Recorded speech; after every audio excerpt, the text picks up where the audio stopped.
आज रवी वर्माला कोर्टामध्ये आणल्यानंतर सरकारी वकिलांनी जो युक्तिवाद केला आहे त्याच्यामध्ये तो ज्या कंपनीत कामाला होता तिथे जाऊन त्यांना विजिट करून काही मिळतंय का याच्याकरता त्यांनी PC मागितली, परंतु त्याच्या घरी जाऊन पोलिसांनी ऑलरेडी त्याच्या आई आणि बहिणीला इंटरोगेशन करून सगळे पुरावे गोळा केलेले असतानासुद्धा त्याला पुन्हा PC मागण्यात आलेली आहे।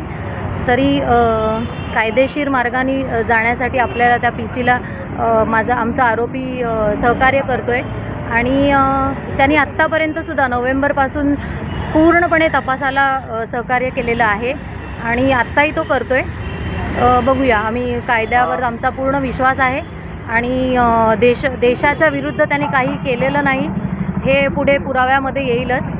एक महत्त्वाचा प्रश्न हा होता की सरकारी वकील म्हणत होते की एक लाल डायरी सापडलेली आहे आणि या लाल डायरीमध्ये एक ॲड्रेस महत्त्वाचा त्यांनी सांगत होते की त्या ठिकाणी ही देशाच्या विरोधातली काही गोष्ट होती ती नेमकी काय होती ते वाटतं नाही, लाल रंगाची डायरी नव्हती, निळ्या रंगाची डायरी त्याच्या घरी सापडलेली आहे। त्याच्यातल्या फक्त 2 पानांवरती 2 फोन नंबर आहेत आणि एका ठिकाणी नमूद केले की तो ज्युनियर इंजिनियर म्हणून इलेक्ट्रिशियन म्हणून काम करायचा, तर त्याला दुसऱ्या दिवशी कुठे कामाला जायचं आहे हे तो डायरीमध्ये नोंद करून ठेवायचा। जसं आपण नेहमी उद्याची कामं नोंद करून ठेवतो आपणसुद्धा आपल्या डायरीमध्ये, तसंच काहीसं होतं ते। परंतु आता पोलिसांनी जेव्हा त्याला इंटरोगेशनमध्ये घेतलेलं आहे तर प्रत्येक गोष्टीकडे त्यांना बारीक कटाक्षाने बघितलं पाहिजे। याच्यासाठी आम्ही PCला आम्ही सपोर्ट केलेला आहे। आम्ही MCR मागितला होता, परंतु एकच गोष्ट त्यांची बाकी आहे शिल्लक, तर आम्ही त्यालासुद्धा आम्ही सपोर्ट करतोय।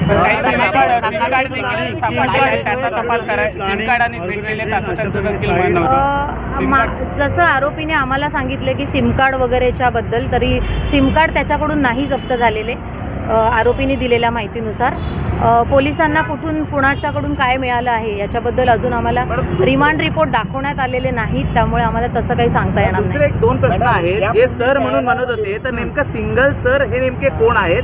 आणि दुसरं, आरोपीला ज्यावेळी विचारण्यात आलं की तुम्ही काय वाटते पोलिसांबद्दल, त्यावेळी त्यांनी स्पष्टपणे म्हटलं की थोडी भीती वाटते, ही नेमकी कशा संदर्भात? याबाबत आपण काय आपल्या आरोपींशी बोललेलं असतं? आरोपीला भीती ह्या गोष्टीची वाटत आहे की त्याने आत्तापर्यंत कधीही देशाविरुद्ध काही घडतंय किंवा त्याच्या हातून काही गुन्हा घडत आहे हे त्याला समजलेलं नाही। हा एक हनी ट्रॅप होता। जी मुलगी आहे पायल नावाची, ती त्याला प्रोजेक्ट्स तिने आधी मैत्री केली तिच्याशी फेसबुकवर, प्रीती। तर तिने आधी फेसबुकवरून मैत्री केली, नंतर तिने अश्लील फोटो वगैरे पाठवायला सुरुवात केली आणि त्याला पूर्णपणे प्रेमाच्या जाळ्यामध्ये अडकवलं आणि तिने सांगितलं मला कॉलेजच्या प्रोजेक्टसाठी तू मला नेव्हीची माहिती मला दे, ज्याच्यावरती मला नेव्हीचा प्रोजेक्ट बनवायचा आहे। त्यामुळे त्यांनी गुगलवरूनच काढलेले फोटोज त्यांनी पाठवलेले आहेत। जी ह्याची युद्धनौका वगैरे ह्याच्या ज्या माहित्या आहेत ह्या ऑलरेडी गुगलवर सगळ्या अवेलेबल आहेत आणि पोलिसांनी जो मांडलेला आहे मुद्दा की त्यांनी पुरवलेले आहेत नकाशे वगैरे, तर हे दादांत खोटं आहे। जे त्यांनी दिलेलं आहे ते सगळं गुगलवरून काढूनच दिलेलं आहे, जे की आपल्या प्रत्येकासाठी गुगलवर अवेलेबल आहे। planning.org अशा प्रकारची साईट डायरीमध्ये नमूद करण्यात आलेली आहे। planning.org अशा प्रकारची साईट डायरीमध्ये तिथेच तो इलेक्ट्रिशियनचं काम करायला जायचा हेच त्याच्यामध्ये नमूद केलेलं आहे। ॲक्च्युली याच्यात काय होतं माहिती आहे का, जर आपण बघितलं डायरी त्याच्याबद्दल काही कल्पना नाही आहे। याला फक्त मॉडिफिकेशन केलं जात आहे तपासाला आणि PC वाढवण्यासाठी या सर्व गोष्टी केल्या जातात। कुठल्याही गोष्टीचा आता जे कोणी हनी ट्रॅपमध्ये मला फेसबुकला रिक्वेस्ट आली, त्यांना म्हणजे जो कोणी आरोपी होता त्याला रिक्वेस्ट आल्यानंतर रवी वर्मा जो वयवर्ष 25-26 तो कुठल्या तरी गोष्टीला बळी पडला, म्हणजे जे हनी ट्रॅप आजकाल म्हणलं जातं अश्लील बळी पडून तो समोर गेला त्या गोष्टीला आणि त्यानंतर त्यात तो अडकला गेला आहे आणि त्याला ब्लॅकमेल केलं गेलं त्यानंतर, आणि त्याने असली कुठलीही माहिती पुरवलेली नाही आहे तसं बघायला गेलं तर। त्याच्या साधारणतः एकच मुलगी प्रीतीचे त्याच्या मोबाईलमध्ये, आता मुलगा असला तर त्याच्या मोबाईलमध्ये वेगवेगळे नंबर्स असणारच आहेत मुलींचे। यांनी सर्वच ते तपासामध्ये असं सांगितलं की ह्या मुलीचं नाव आहे त्या मुलीचं नाव आहे हे तपासात येणं, आणि आज PC मागण्याचं कुठलंही कारण नव्हतं।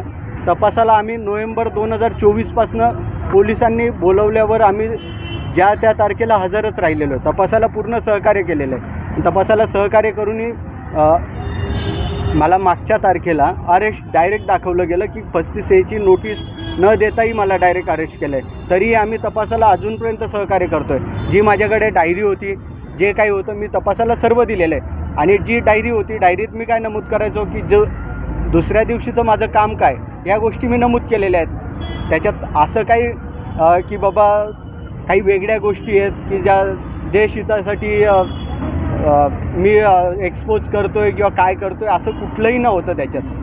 आता काय पैशाची देवाणघेवाण झाली का? नाही पैसे पुरवले काय? पैशांचं काहीच नाही, पैशांचं कुठलंही नाही. हे फक्त पोलीस कस्टडी वाढवण्यासाठीच हा सर्व प्रयत्न चाललेला आहे, बाकी काहीच नाही आहे. आज मागच्या तारखेला व्हाईट सॅम्पल घेण्यासाठी पोलीस कस्टडी वाढवून घेतली होती. आजच्या तारखेला व्हाईट सॅम्पल घेतला गेला. आजच्या तारखेला म्हणतायत की परत आम्हाला पैशांची काय देवाणघेवाण झालेली का, तो तपासाचा विषय आहे. आफ्टर चार्जशीट त्या गोष्टी सर्व समोरच येतील. पण आता पोलीस कस्टडीची गरज काय आहे? मी काय भारतातच जन्मलेलो आहे, माझं पूर्ण फॅमिली भारतात जन्मलेली आहे. मी कुठला देशद्रोह करून बसलेलो आहे? गुगल पे मार्फत त्या पैशाची देवाण झाली आहे का? सरकारी तपास यंत्रणेने आतापर्यंत न्यायालयासमोर कुठला दस्तावेज सबळ पुरावा कुठलाही आणलेला नाही आहे सर, कुठलाही नाही. मी तेच म्हणलो की CDR आणा, की हा नंबर पाकिस्तानचा आहे, हा नंबर इकडचा आहे. काहीच नाही. मागच्या तारखेला माझं त्याच बेसवर आर्ग्युमेंट झालं. कुठलीही गोष्ट तपासाला समोर आणलेली नाही आहे. गुगल मार्फत त्या पैसे देण्यात आले का? त्याला आमिष दाखवून कुठल्या काय गोष्टी समोर आल्या? तेच हनी ट्रॅप जो झाला ना, तो ह्याच गोष्टीवरनं झाला की तुझ्या घरी कोण कोण राहतं, बच्चू राहतं. तर तिने तो नंबर मला पैशांची कुठं गरज नव्हती, 2000 माझ्या अकाउंटला टाकलेत, माझ्या आरोपीच्या अकाउंटला टाकले. त्या गोष्टीचं प्राचीला खाऊ पाहिजे म्हणून, प्राचीला खाऊ पाहिजे म्हणून ह्या तुझ्या अकाउंटला असू दे म्हणून. आणि माझी कडकडीची विनंती युवा देश विदेशातील प्रत्येक घडामोडींचे लाईव्ह अपडेट मिळवण्यासाठी आता साम टीव्हीच्या सर्व सोशल मीडिया प्लॅटफॉर्मला लाईक, फॉलो आणि सबस्क्राईब करा. तसंच सर्व नोटिफिकेशनसाठी बेल आयकॉन प्रेस करायला विसरू नका.